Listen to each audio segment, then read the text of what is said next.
Kata baginda Nabi Muhammad sallallahu alaihi wasallam, wa yujzi'u min zalika rak'atani yarka'uhuma minad duha.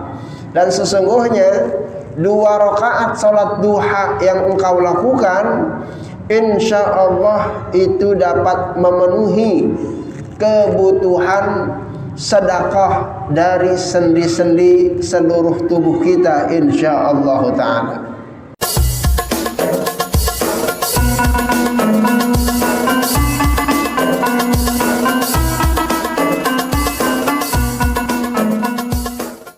Assalamualaikum warahmatullahi wabarakatuh.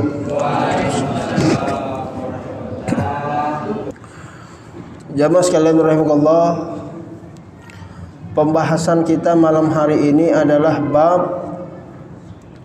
tentang fadli salatid duha, keutamaan melaksanakan salat duha,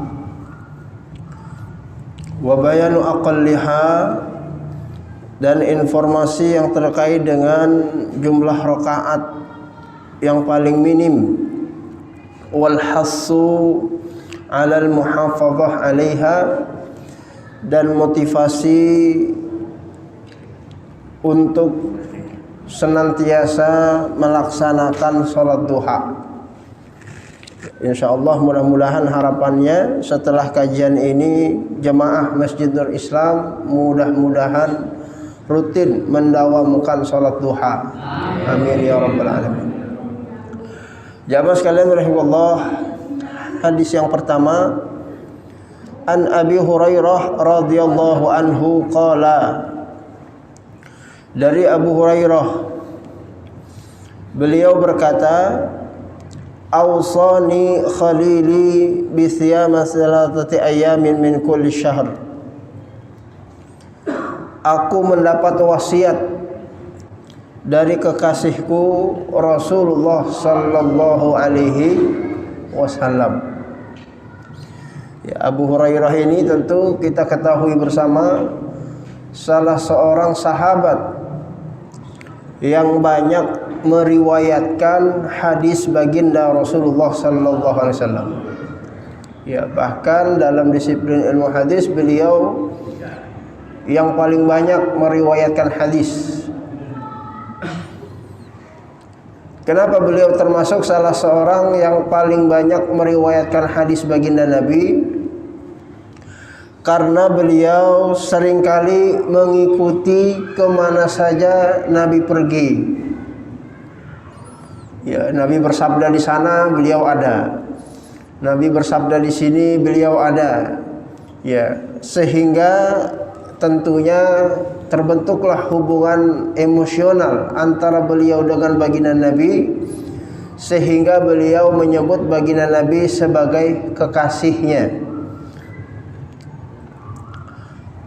Dan Rasulullah sallallahu alaihi wasallam saking dekatnya dengan beliau pernah berpesan memberikan 3 wasiat kepada beliau. Ya, ini 3 wasiat Nabi yang diberikan kepada Abu Hurairah radhiyallahu anhu. Ya, kita kalau dengar wasiat itu biasanya terkait apa itu, Pak? Ya, kalau wasiat biasanya urusan warisan, Pak ya. Ya, tapi enggak. Bagi para sahabat, ya, wasiat yang Rasulullah pesankan itu bukan masalah urusan harta.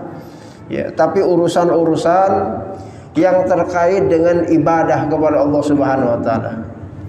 Di antara wasiat yang Rasulullah berikan kepada beliau, bisyami salasati ayam, untuk berpuasa 3 hari setiap bulan. Ya, jadi dalam agama kita itu ada puasa sunnah dalam setiap bulan yang dikerjakan sebanyak 3 hari. Ya, kalau bahasa fikih dikenal dengan ayyamul bayd, puasa di hari-hari putih. Ya, hari putih itu hari di mana bulan sudah mulai terang. Ayyamul bayd. Ya, tapi di masyarakat kita bergeser. Puasa hari putih ini jadi puasa muti. Ya, pernah dengar istilah puasa muti, Pak? Ya, puasa tapi nggak boleh makan apa-apa kecuali yang putih-putih. Ya, bubur ayam putih, nasi uduk putih. Ya, itu nggak puasa namanya. Yang namanya puasa itu menahan lapar dan haus. Nggak boleh makan, nggak boleh minum. Jadi kalau puasa mutih, nggak boleh makan kecuali yang putih-putih, itu namanya bukan puasa. Ya, dalam agama kita yang benar itu bukan puasa mutih, tapi puasa di hari-hari putih. Maksudnya hari putih itu di pertengahan bulan. Ya, yang dalam fikih itu sangat dianjurkan sebagaimana Rasulullah wasiatkan kepada Abu Hurairah radhiyallahu anhu. Ya, makanya kalau jamaah kita ada sebagian orang mungkin yang ingin mendawamkan puasa sunnah selain puasa Senin Kemis tentunya, ya silahkan berpuasalah di Ayyamul Bid di tiap-tiap pertengahan bulan. Setiap bulan itu puasa sebanyak 3 hari. Ini disunahkan oleh baginda Nabi Muhammad SAW, bahkan diwasiatkan secara khusus kepada Abu Hurairah radhiyallahu anhu. Kemudian jamaah sekalian rahimakumullah, wasiat yang lain adalah an utira qabla an arqud, yaitu melaksanakan sholat witir sebelum tidur. Ya, hendaklah setiap kita menjalankan wasiat yang Rasulullah wasiatkan kepada Abu Hurairah. Sebelum tidur hendaklah melaksanakan sholat witir. Ya, kalau nggak salah pembahasan kita pekan lalu bicara tentang masalah sholat witir, betul Pak ya? Kita sudah sebutkan hadis-hadisnya termasuk keutamaan-keutamaannya. Ya, mudah-mudahan kita jalankan. Aminnya pelan kayaknya Pak Ji. Ya kira-kira dikerjain apa enggak itu Pak Ji? Ya, ini insya Allah ngerjain apa insya Allah enggak? Ya, sebab yang ngerjain insya Allah juga ngomongnya. Ya, ini kalau kita absen mohon izin, mohon maaf. Ya, kira-kira ada nggak jemaah kita yang hadir pada malam hari ini yang sejak seminggu kemarin? Ya, jangan sebulan kemarin, enggak, seminggu kemarin setelah kajian kita sholat witir, alhamdulillah ngerjain witir setiap malam. Ada apa sih? Berapa orang? Ada yang sholat witir setiap hari, seminggu aja, seminggu kemarin. Sejak kajian taklim tentang bab witir, kita ada motivasi dari Rasulullah untuk mendawamkan sholat witir. Ya, mohon untuk tunjuk tangan yang sholat witir setiap hari. Ada 1, ada 2. Alhamdulillah. Ya, karena cuma 2 orang. Ya, alhamdulillah ini ada minyak wangi jumlahnya 2. Ya, kita kasih sebagai hadiah. Ya, mudah-mudahan insya Allah pastinya hadiah di akhirat tentu jauh lebih besar sebagaimana yang disabdakan oleh baginda Rasulullah sallallahu alaihi wasallam. Ya, ini ada minyak wangi saya beli di Mekah, mudah-mudahan bermanfaat. Yang enggak nunjuk tangan, ya enggak. Ya, terima kasih. Baik. Kita lanjutkan Pak Ji. Salat witir sebelum tidur. Iya. Ya, itu kan tentunya kalau dalam pembahasan fikih, ya kalau kita khawatir tidak bangun salat malam. Ya, karena kalau kita salat tahajud, tentunya salat witir itu dianjurkan kita sholat witir itu setelah kita melaksanakan sholat tahajud. Ya, jadi kalau Bapak pengen tahajud, sholat witirnya nanti aja. Habis sholat tahajud, baru kemudian sholat witir. Tapi kalau mungkin kita khawatir malamnya nggak bangun sholat tahajud, maka silahkan sholat witir sebelum tidur, sebagaimana yang Rasulullah wasiatkan kepada Abu Hurairah radhiyallahu anhu. Mudah-mudahan hari-hari ke depan, insya Allah jamaah Masjid Nur Islam sebelum tidur mudah-mudahan menyempatkan diri sholat witir. Amin ya rabbal alamin. Sholatnya sederhana, cuma 1 rakaat. Ya, kalau bapak nggak mau 3 rakaat, sederhana. Ya, cuman yang sederhana itu lagi-lagi dalam agama kita akan lewat begitu saja kalau kita tidak membiasakan diri. Ya, bapak bisa bayangkan 1 rakaat itu berapa menit sih? Ya, paling 1 menit.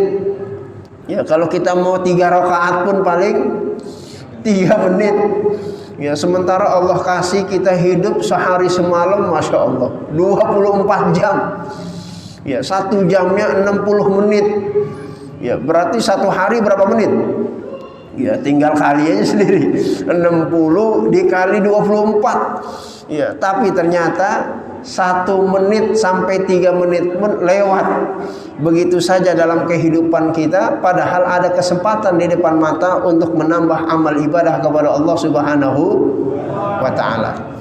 Oleh karena itu jamaah sekalian rahimakumullah, tentu usi nafsi wa iyyakum, ya, kita mengajak, termasuk mengajak diri saya pribadi, ya, jamaah Masjidul Islam, bapak-bapak, termasuk ibu-ibu, ya, mari, ya, mungkin kita tidak bisa mampu melaksanakan ibadah yang berat-berat. Ya, mungkin kalau kita disuruh sedekah masing-masing orang 100 juta, ya duitnya nggak ada. Ya, mungkin kalau kita disuruh pergi umroh setiap tahun, kemampuan kita terbatas. Mungkin kalau kita disuruh berjihad, ya, mengorbankan nyawa demi agama, nyali kita belum mampu. Mungkin kalau kita melakukan ibadah-ibadah suruh khatamin Quran setiap hari 30 juz, ya, masih jarang di antara kita yang mampu. Tapi setidaknya ibadah yang 1 sampai 3 menit ini, Sholat witir, mudah-mudahan jangan juga ketinggalan. Insya Allah kita mulai dari yang ringan-ringan. Ya, insya Allah yang ringan di mata kita, kalau kita lakukan penuh dengan keikhlasan, penuh dengan ketulusan, kita biasakan setiap hari kita lakukan, insya Allah, ya, bertambah usia kita di dunia. Setiap hari sholat witir, ya, sehari, seminggu, sebulan, setahun, 5 tahun, 10 tahun, nggak pernah kita putus sholat witir. Insya Allah mudah-mudahan itu bisa menjadi tambahan amaliyah ibadah yang kita persembahkan kepada Allah, yang bisa menyebabkan kita masuk ke dalam surganya Allah Subhanahu wa ta'ala. Amin ya rabbal alamin. Oleh karena itu, insya Allah wasiat baginda Nabi ini kita laksanakan sholat witir sebelum tidur. Siap kira-kira Pak Haji? Siap kira-kira? Ya, kemarin juga siap juga ngomongnya. Ya, minggu kemarin. Ya, mudah-mudahan minimal nanti malam. Jangan tidur kecuali kita sholat witir. Tapi kalau entar malam masih juga lewat. Kalau entar malam masih juga lewat, wallahu alam. Kita hanya bisa minta taufik dan hidayah dari Allah Subhanahu wa taala. Mudah-mudahan Allah membimbing kita, membukakan pintu mata hati kita untuk senantiasa bantu kita melakukan ketaatan kepada Allah Subhanahu wa taala. Amin ya rabbal alamin. Jamaah sekalian, wasiat yang ketiga, rakaatai ad-duha, melaksanakan 2 rakaat sholat duha. Iya, ya, makanya satu persatu kita kerjain. Ini kalau witir aja belum beres, apalagi disuruh sholat duha, gitu Pak ya. Ya, kalau witir aja yang 1 rakaat belum bisa kita laksanakan, apalagi nanti ditambah sholat duha. Ya, makanya babnya ini satu-satu disampaikan, satu-satu dikerjakan, satu-satu dibiasakan. Ya, agar nanti ini informasi yang Rasulullah sabdakan bukan hanya sekedar menjadi wawasan. Ya, kalau cuma sekedar informasi semua orang juga tahu. Salat witir sunnah, salat duha juga sunnah. Tapi dalam tataran pelaksanaan dalam kehidupan kita ini perlu pengayaan, perlu upaya ya, yang kita usahakan agar ini bisa kita kerjakan. Ya, oleh karena itu maka anggaplah sholat witir ini sudah kita kerjain, insya Allah. Maka motivasi selanjutnya adalah kita melaksanakan sholat duha 2 rakaat ya dalam setiap hari. Yang ini merupakan bagian dari wasiat yang disampaikan oleh Rasulullah kepada Abu Hurairah radhiyallahu anhu. Baik jamaah sekalian rahimakumullah, di dalam informasi tentang hal yang berkenaan dengan hal tersebut, kata para ulama, istihbabu tausiyah ala ta'at wa fi'lil khairat. Ya, dianjurkan dalam agama kita itu memberikan wasiat kepada orang-orang yang kita cintai, wasiat di dalam ketaatan kepada Allah Subhanahu wa taala. Ya, jadi jangan sampai nanti kita selaku orang tua misalnya yang ingin kasih wasiat kepada anak-anak, ini wasiatnya bukan cuma masalah harta. Ya, terkadang hal-hal yang sifatnya ibadah ini lupa kita wasiatkan kepada anak-anak kita. Ya ibadallah, kalau perlu ya kapan kita punya waktu memberikan wasiat kepada anak-anak kita di rumah untuk melakukan ketaatan kepada Allah Subhanahu wa taala. Seperti yang Rasulullah contohkan memberikan wasiat kepada Abu Hurairah untuk menjalankan perkara-perkara sunnah. Ya, sehingga mudah-mudahan dengan hal tersebut ya anak-anak kita semakin berpegang teguh untuk menjalankan syariat agama. Amin ya rabbal alamin. Ibadallah, saya pernah baca satu berita, ada seorang ayah yang sudah wafat meninggal dunia, yang dia berwasiat kepada anak-anaknya dengan tulisan tangannya untuk senantiasa melaksanakan sholat 5 waktu. Ya, ini luar biasa. Tulisan tangan ayahnya ini yang sudah wafat meninggal dunia dipajang disertai dengan foto ayahnya, dibingkai. Ya, jadi foto almarhum ya dibingkai, ya di bawah foto tulisan tangan wasiat dari ayahnya agar anaknya senantiasa melaksanakan sholat 5 waktu.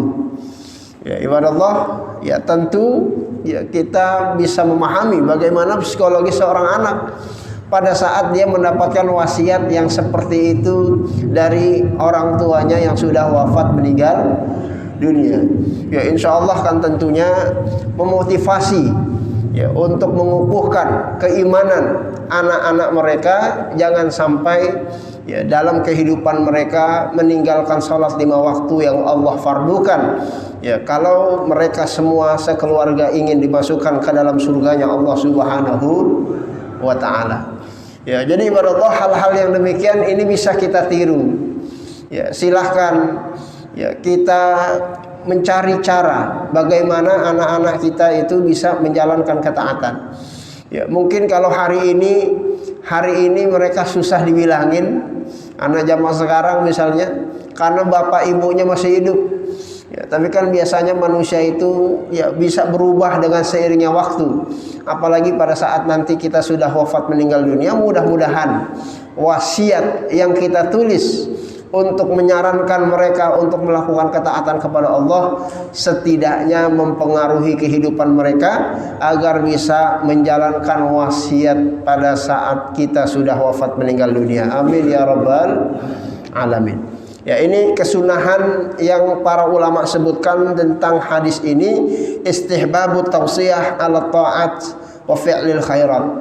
Jadi sunnah hukumnya silahkan saja Bapak tuliskan wasiat khusus kepada anak-anak Bapak secara khusus, yang insya Allah mudah-mudahan anak-anak kita di kemudian hari menjadi anak-anak yang soleh dan solehah.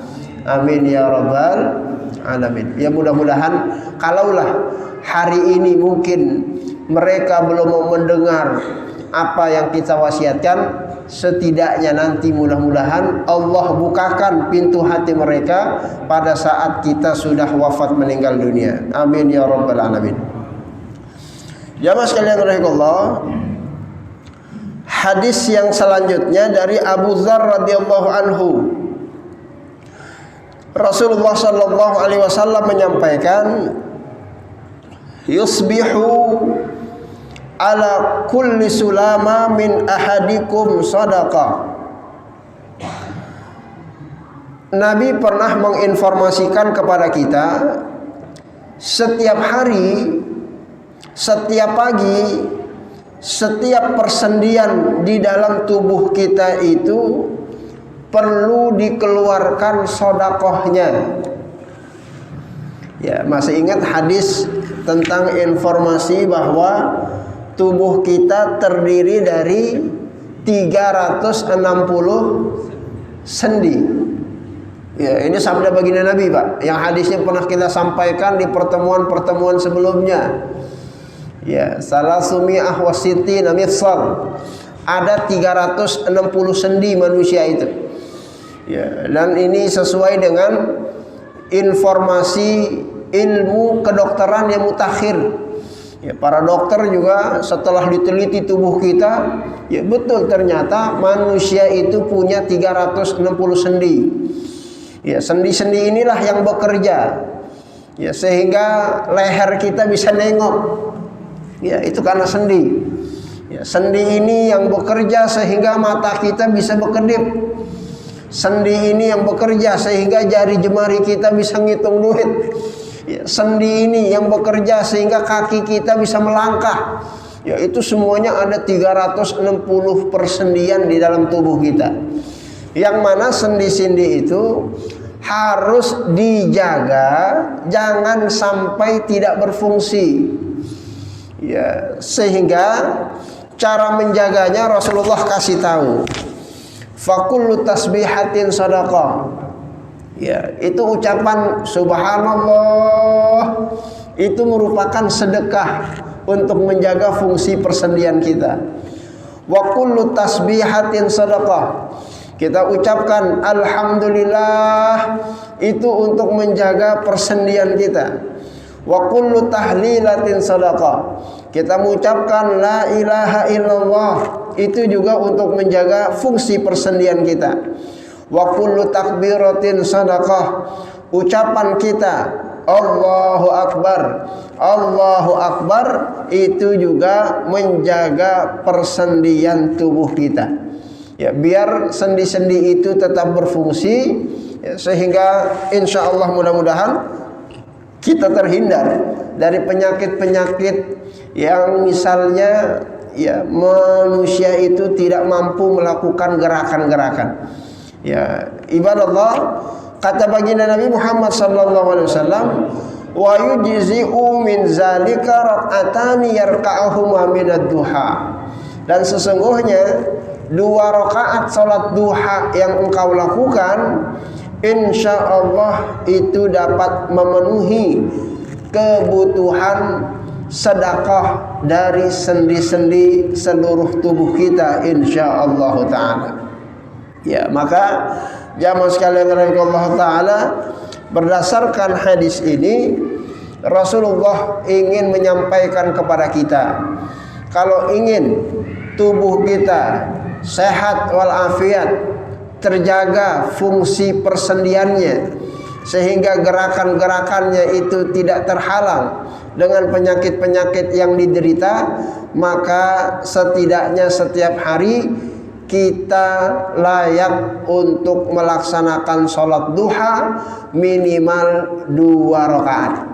Ya, insya Allah kalau orang rajin sholat duhanya setiap hari minimal 2 rakaat, sendi-sendi tubuhnya akan dijaga fungsinya oleh Allah Subhanahu wa taala. Amin ya rabbal alamin. Ya, sehingga insya Allah ya enggak kena asam urat, insya Allah enggak kena penyakit-penyakit. Ya, ini saya nggak bilang yang asam urat berarti nggak sholat duha, ya bukan. Namun setidaknya ini upaya tindakan preventif yang Rasulullah berikan tipsnya dari sabda yang diinformasikan oleh baginda Nabi Muhammad sallallahu alaihi wasallam. Jadi siapa saja ibadah Allah yang pengen badannya sehat walafiat, dalam agama kita bukan cuman rajin minum jamu, tapi juga rajin sholat duha minimal 2 rakaat. Itu akan menjaga persendian tubuh kita yang memang harus dikeluarkan sedekahnya. Ini sabda baginda Rasulullah. Hadisnya riwayat Imam Muslim dari Abu Dzar Al-Ghifari radhiyallahu anhu. Ya, al-hassu ala salatid duha wa bayanu kamali syarafiha wa anna aqallaha raq'atani, bahwa Rasulullah memberikan kita motivasi untuk senantiasa mendawamkan salat duha setiap harinya 2 rakaat. 2 rakaat itu minimal, insya Allah menggugurkan kewajiban ya agar tubuh kita senantiasa sehat walafiat. Amin ya rabbal alamin. Baik jamaah sekalian rahimakumullah, ada hadis yang disampaikan oleh Ibunda Aisyah, kana Rasulullah sallallahu alaihi wasallam yusalli duha arba'an. Kata Ibunda Aisyah juga pernah menyampaikan, adalah Rasulullah itu biasa kalau sholat duha itu 4 rakaat. Ya, ya Rasulullah itu biasa sholat duha 4 rakaat. Wa yazidu masya Allah, lalu kemudian beliau tambah ya dengan suka-suka rakaat-rakaat yang ingin beliau tambahkan di dalam sholat duhanya. Ya, maka dalam hadis ini menginformasikan bahwa ya 2 rakaat yang tadi itu memang 2 rakaat yang minimal. Tapi Rasulullah seringkali salat duha itu 4 rakaat. Ya, maka kalau kita ingin salat duha 4 rakaat itu tentu lebih utama, karena begitu yang dilakukan oleh Rasulullah sallallahu alaihi wasallam. Wa annahu la hasra li ziyadah fi salatid duha, dan tidak ada batasan maksimal, tidak ada batasan maksimal di dalam pelaksanaan salat duha. Karena hadis ini diinformasikan Rasulullah itu tambahin salat duha itu berapa aja beliau suka.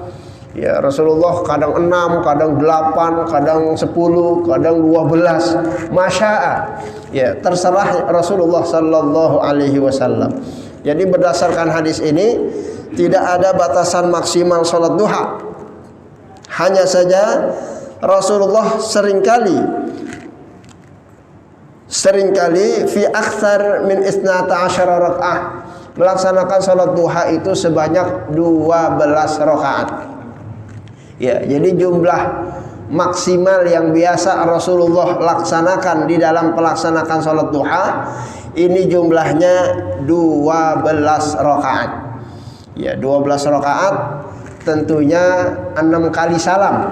Ya, 2 rakaat 1 kali salam, 2 rakaat 1 kali salam, 2 rakaat 1 kali salam, dan begitulah salatnya Rasulullah sallallahu alaihi wasallam.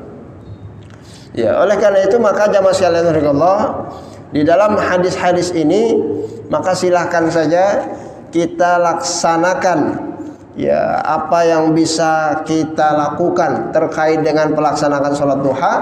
Yang mau 2 rakaat silahkan, yang mau 4 rakaat silahkan, yang mau 8 rakaat silahkan, yang mau 12 rakaat silahkan, mau lebih dari itu juga dipersilahkan, disesuaikan dengan kemampuan.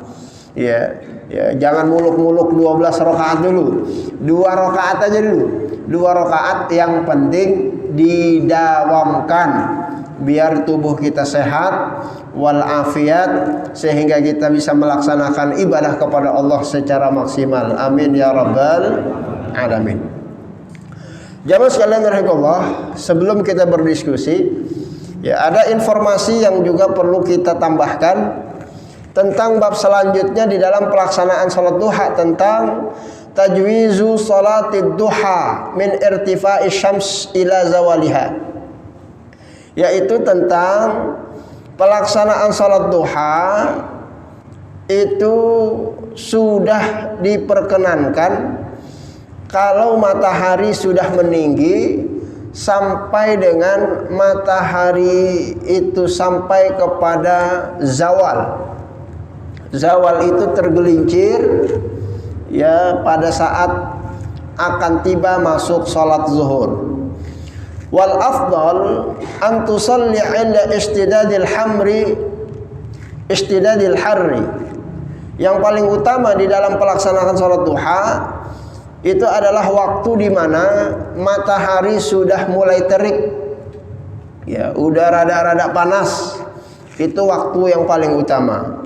Wartifa'id duha. Ini hadisnya kita bacakan satu di antaranya ya, dari Zaid bin Arqam. Hadis riwayat Imam Muslim. Annahu ra'a qauman yusalluna minad duha. Faqala amma laqad alimu anna salah fi ghairi hadhihi as-sa'ah afdal. Inna Rasulullah sallallahu alaihi wasallam qala salatul awabin hina tarmadul fisal. Rasulullah sallallahu alaihi wasallam pernah bersabda, salat awabin. Ya, salat awabin yang dimaksud adalah salat duha. Ya, salat duha. Salat awabin hina tarmadul fisal, yaitu dilaksanakan pada saat tarmad. Tarmad itu ya sudah rada panas, sudah rada terik. Al-fisal sampai anak onta udah mulai kepanasan. Ya, jadi kalau di Arab itu kalau matahari sudah agak terik, ya anak-anak onta itu sudah mulai kepanasan. Maka di waktu itulah ya setidaknya waktu yang ideal yang Rasulullah sampaikan pada saat kita ingin hendak melaksanakan salat duha. Ya, itu yang utama. Anna salat duha tajuzu min irtifa'i syamsi ila zawaliha. Ya, meskipun secara hukum fikih salat duha sudah boleh dilaksanakan kalau matahari sudah mulai naik. Ya, matahari sudah mulai naik. Sampai kapan? Sampai matahari tergelincir. Ya, sampai masuk salat zuhur. Jadi kalau sudah salat zuhur, waktu salat duha sudah habis.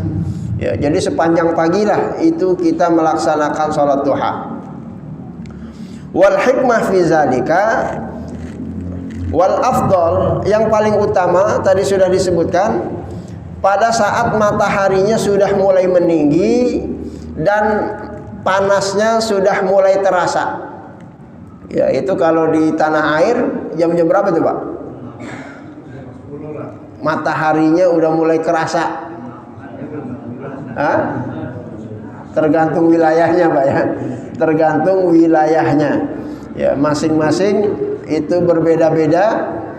Ya, maka kalau sudah mulai terasa terik, ya terik pagi maksudnya, bukan terik siang. Kalau siang mah panas.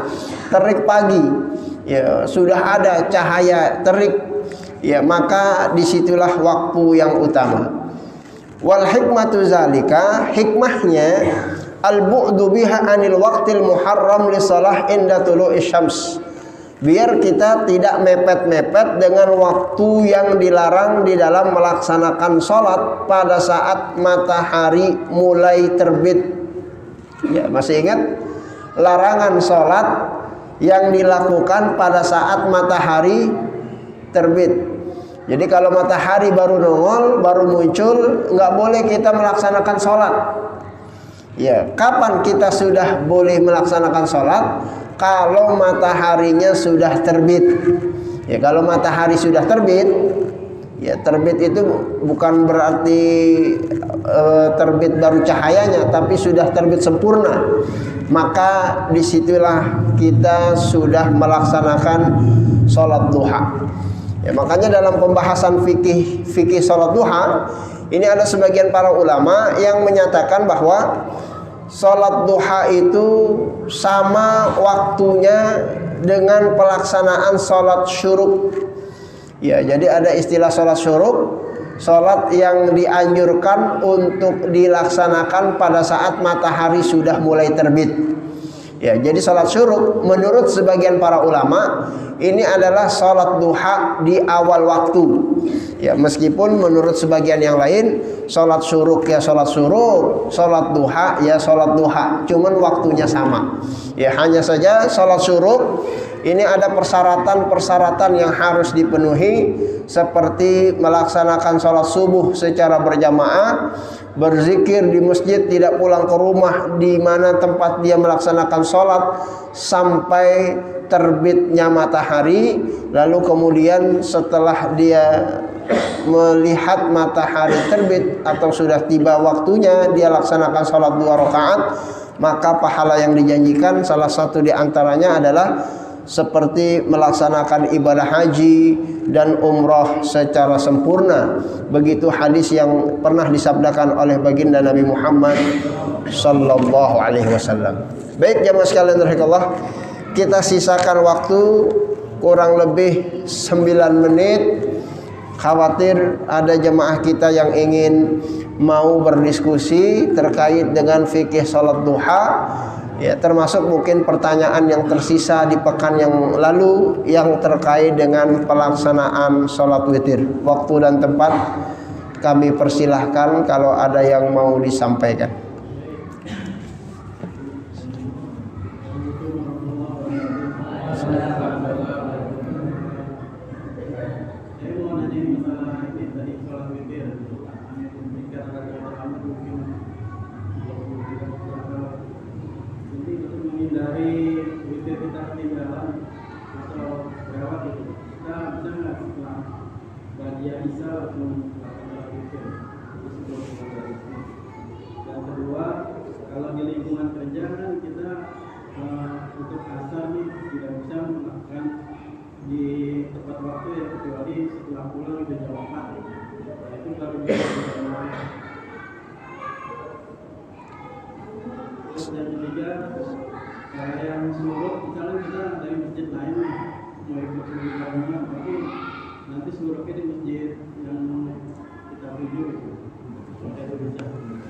Baik, terima kasih.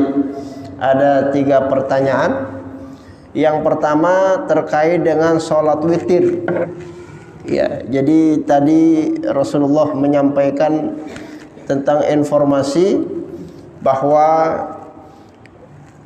kalau memang kita khawatir tidak sholat qiyamul lail, maka silahkan lakukan sholat witirnya sebelum tidur.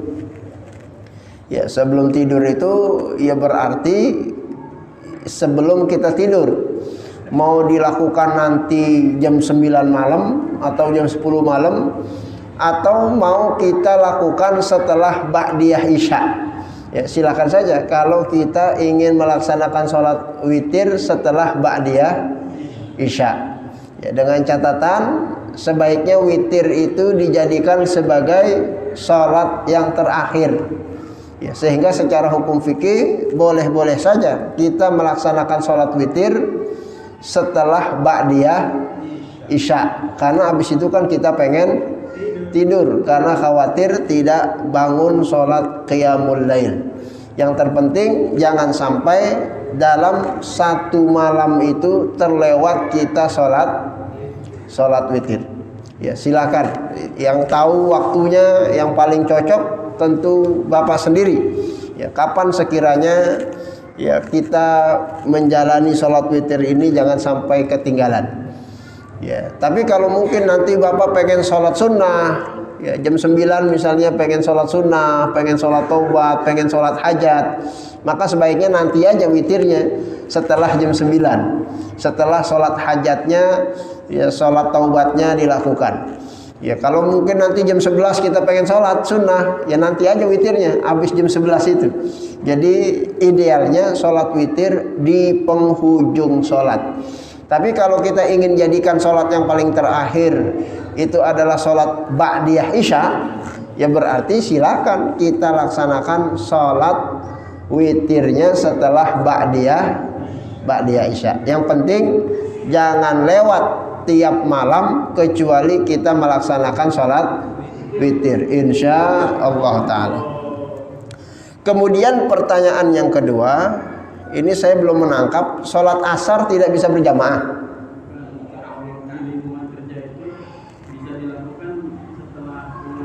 Baik, terima kasih. Jadi baik, terima kasih. Jadi beliau bekerja di satu tempat yang tidak bisa melaksanakan sholat berjamaah asarnya di waktu di awal. Ya, taruhlah misalnya asarnya jam 3, sementara jam 3 itu masih bekerja, semua pegawai pulangnya jam 4, sehingga melaksanakan sholat asarnya berjamaah baru bisa dilakukan jam 4. Ya, apakah itu diperbolehkan? Ya, maka secara hukum fikih itu justru sesuatu yang sangat dianjurkan. Ya, silahkan kita sholat berjamaah mengikuti pola masyarakat setempat. Ya, ketimbang kita sholat sendirian masing-masing, lebih baik kita sholat berjamaah bersama kaum muslimin dengan menyesuaikan waktu-waktu setempat. Ibarat Allah, kalau tidak salah saya pernah kasih informasi, ya di Sudan, ya tempat saya kuliah dulu, itu sholat zuhurnya menyesuaikan tempat domisili di mana orang mengikuti pola kerjanya. Ya, jadi di satu wilayah itu sholat zuhurnya itu beda-beda. Ada yang jam setengah 12, ada yang jam 12, ada yang jam setengah 1, ada yang jam 1, ada yang jam 1 lewat 15 menit. Ya, ini masing-masing tempat beda-beda, termasuk masing-masing masjid itu beda-beda. Kenapa? Karena pola kerjanya itu beda-beda. Ada yang masyarakatnya pedagang, ada yang masyarakatnya pebisnis, ada yang masyarakatnya mahasiswa, dosen, ya, sehingga mereka bisa melaksanakan sholat berjamaah-jamaah bersama-sama bersama kaum muslimin. Ibarat Allah, sehingga pelaksanaan sholat Jumatan pun beda-beda di sana.